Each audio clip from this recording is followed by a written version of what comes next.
Haleluya, saudara-saudara, saya akan menanggapi apakah Nabi Muhammad itu pernah kena sihir.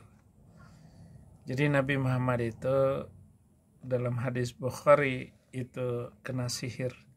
Tapi mari kita dengarkan dulu Zuma yang mengatakan bahwa Nabi Muhammad dia juga kena sihir.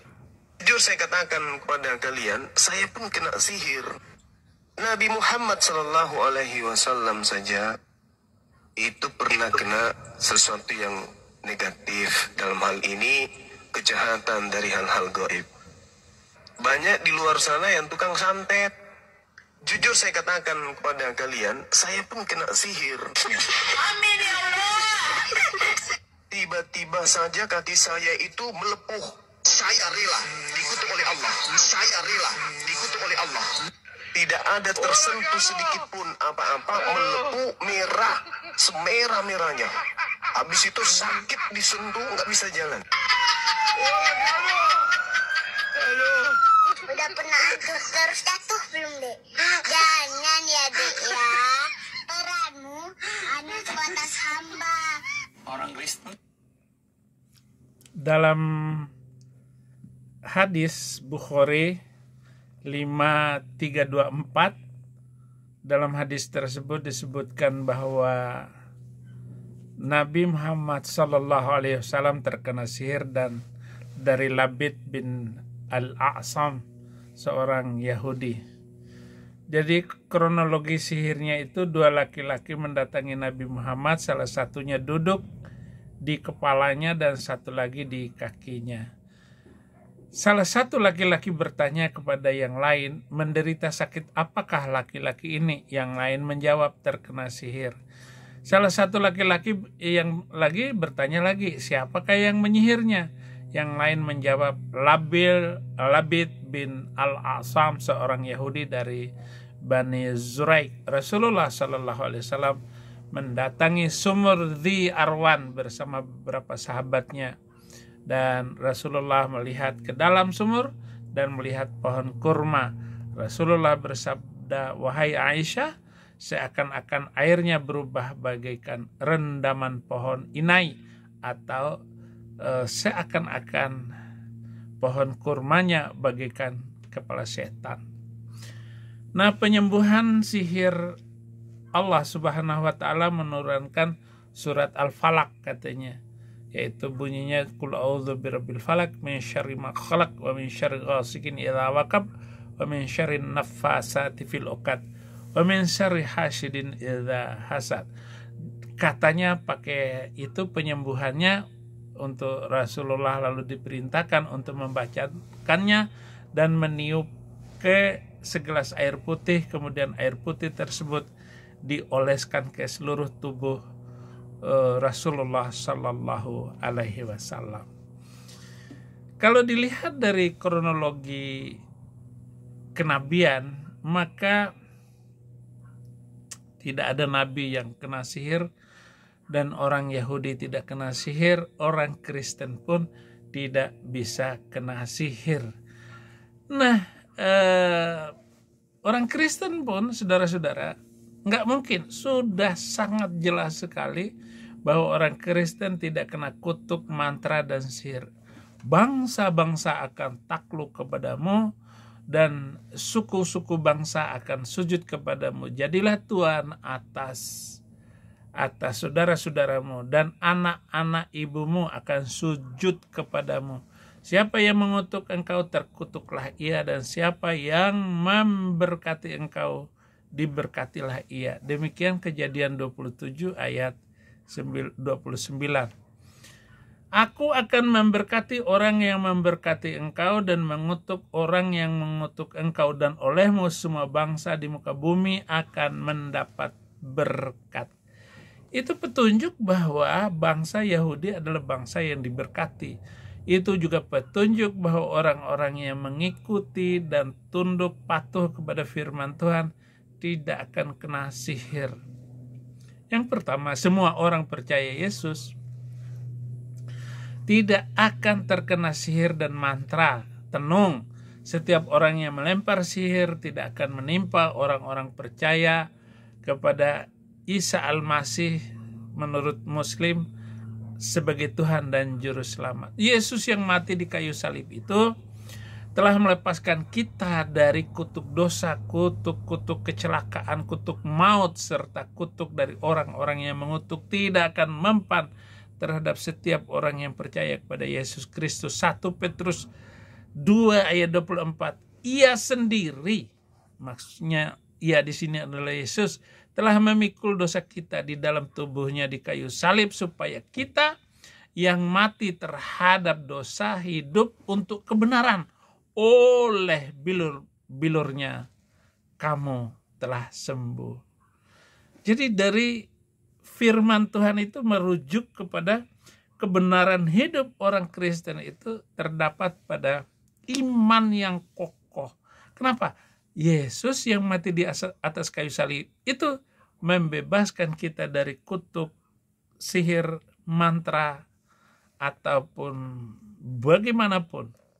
Kutuk-kutuk itu akan lepas dan akan menghindar dari kita. Filipi 2 ayat 8. Dan dalam keadaannya sebagai manusia, ia telah merendahkan dirinya dan taat sampai mati. Bahkan sampai mati di atas kayu salib. Jadi begitu. Jadi nggak mungkin kena sihir orang-orang Kristen. Zuma itulah tanda kenabian. Kalau ada nabi yang kena sihir, itu namanya nabi palsu. Sama dengan kamu, terlalu banyak kebohongan-kebohongan kamu, menyebut ayat inilah, yang penting menang duluan omong.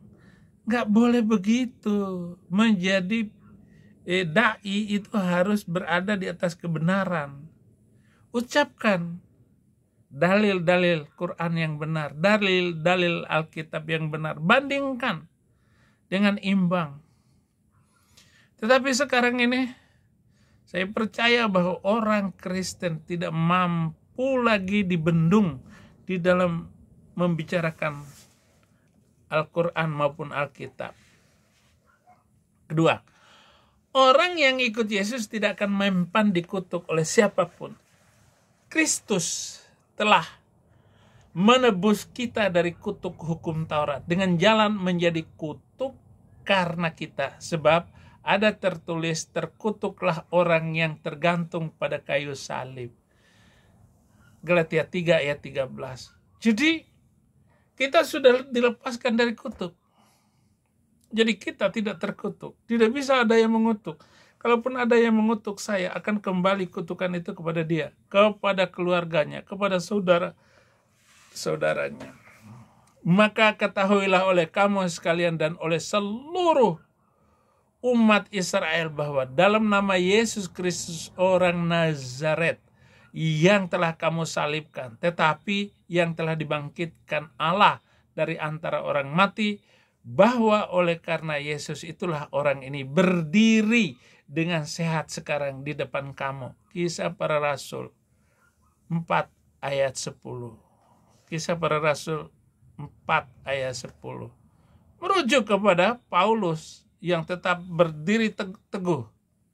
Berdiri teguh meskipun apapun ancaman-ancaman yang dilakukan oleh orang-orang yang tidak percaya kepada Yesus. Tapi Paulus tetap berdiri sebagai pemberita Injil. 3. Ini mengomentari omongan Zuma ini perlu, saudara-saudara. Telah ditetapkan bahwa orang Israel tidak akan kena mantra dan tenung. Sebab tidak ada mantra yang mempan terhadap Yakub atau tenungan yang mempan terhadap Israel. Pada waktunya akan dikatakan kepada Yakub, begitu juga kepada Israel, keajaiban yang diperbuat Allah. Bilangan 23 ayat 23. Sebab itu, lanjut ayatnya, ayat yang lain, orang Yahudi di seluruh dunia hidup penuh kelimpahan dan kaya raya, pandai, cerdas, harmonis dengan tetangga dimanapun mereka berada. Beda dengan saudara, jauh mereka di mana-mana jadi troublemaker, teror, ancam, bully, selalu menjadi tukang ribut di mana saja. Contohnya, ya mereka yang datang di Indonesia bikin kacau, demo, provokasi, bahkan mau mengganti Pancasila dengan hukum syariat. Habib Rizik ini kemarin ini, ya, sehari sebelum Idul Fitri, dia yang nantang orang, yaitu nantang mau perang, menyiapkan 1 juta orang. Ayo asa golok, asa ini itu. Sudah bukan zamannya, Rizik. Kamu inginnya terus dipermalukan, bukan zamannya lagi. Kamu diam itu lebih bagus. Ya, jangan provokasi. Mau mengubah Pancasila, syariat. Saudara-saudara, stop. Syariat cukup itu Arab saja, jangan bawa ke Indonesia. Jangan bawa. 4. Orang Kristen tidak akan bisa dikenai sihir karena mereka kuat dalam iman. Orang Kristen yang kuat iman kepada Yesus Kristus tidak akan kena sihir. Dan mereka hidup oleh karena percaya. Dan mereka hidup juga bukan karena agama. Bukan hidup karena nasi. Mereka makan untuk hidup, bukan hidup untuk makan. Roma 1 ayat 17. Sebab di dalamnya nyata kebenaran Allah yang bertolak dari iman dan memimpin kepada iman. Seperti ada tertulis, orang benar akan hidup oleh iman. Apa belum jelas penjelasan saya, Zuma? Kamu memang laki-laki gak punya malu sih. Sayang sekali. Kita ulangi lagi video dia ya. Jujur saya katakan kepada kalian, saya pun kena sihir. Nabi Muhammad SAW saja itu pernah kena sesuatu yang negatif. Dalam hal ini kejahatan dari hal-hal gaib. Anda dari mualaf sudah jelas sekali, Zuma. Saya perkuat saja omongan kamu. Saya pakai video kamu itu pemanis khutbah saya. Galatia 2 ayat 20. Namun aku hidup, tetapi bukan lagi aku sendiri yang hidup, melainkan Kristus yang hidup di dalam aku, dan hidupku yang kuhidupi sekarang di dalam daging adalah hidup oleh iman dalam anak Allah yang telah mengasihi aku dan menyerahkan dirinya untuk aku. 5. Sihir adalah alat setan dan para sekutu-sekutunya yang menolak kuasa Allah dalam Kristus. Mereka mengais-ngais ajaran gelap, kemudian diaduk dan dalam terang Kristus. Oleh sebab itu orang-orang yang berpegang teguh pada Yesus Kristus tidak akan kena sihir. Tetapi orang-orang penakut, orang-orang yang tidak percaya, orang keji, orang-orang pembunuh, orang-orang sundal, tukang sihir, penyembah-penyembah berhala, dan semua pendusta, mereka akan mendapat bagian mereka di dalam lautan yang menyala-nyala oleh api dan belerang. Inilah kematian yang kedua.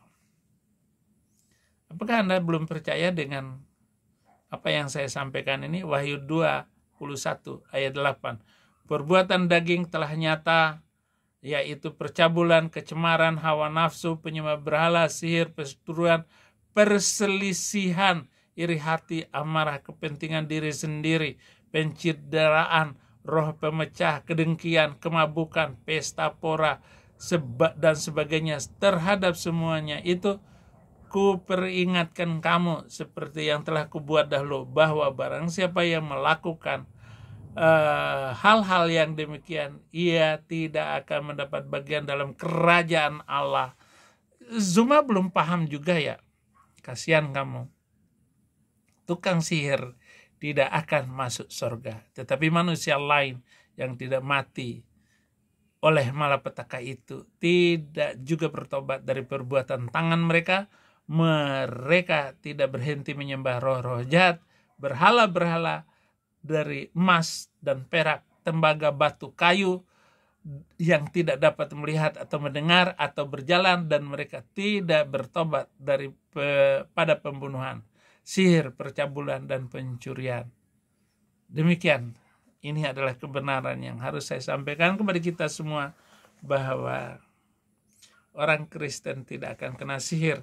Lo mau sihir Saifuddin Ibrahim, nggak akan mempan, dan sihir itu akan kembali kamu dan memakan kamu sampai kamu mati dalam kurusan. Silakan kamu hina terus